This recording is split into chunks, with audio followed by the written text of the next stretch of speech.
The night erupted with flashing lights and suspicion.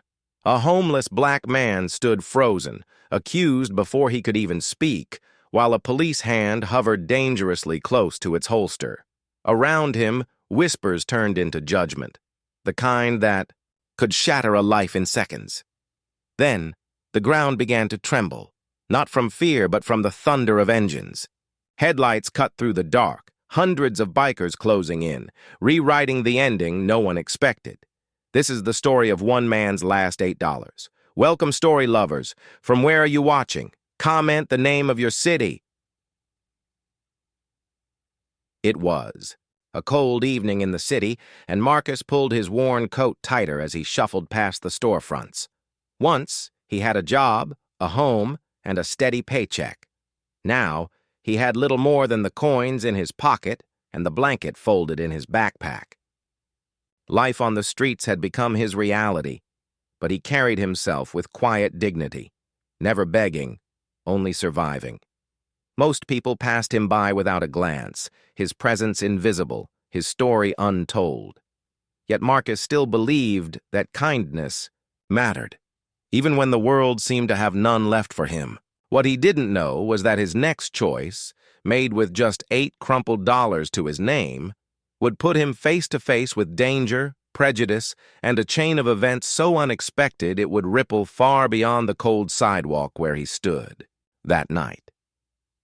Marcus spotted the man outside the gas station, his leather jacket torn, his motorcycle leaning awkwardly on the curb. The patches on his vest marked him as a Hell's Angel, a sight that made most people cross the street. But what struck Marcus wasn't the emblem. It was the man's desperation. His wallet was gone, his tank empty, and every passerby treated him like trouble, refusing even eye contact. Marcus felt the sting of recognition. He too knew what it meant to be dismissed without a word. He reached into his pocket and unfolded the last of his money. 8 crumpled dollars. It was everything he had for food, maybe shelter for the night. Yet something inside him told him to act. He walked forward, earning wary glances from others nearby. A homeless black man approaching a white biker. People whispered, expecting trouble. Marcus pressed the bills into the stranger's hand and bought fuel, ignoring the sneers of a clerk who muttered about people like him. The biker hesitated, disbelief written across his face. But the moment didn't bring gratitude from onlookers. It brought suspicion. Some assumed Marcus had stolen the money. Others jeered at the sight, tossing words meant to wound.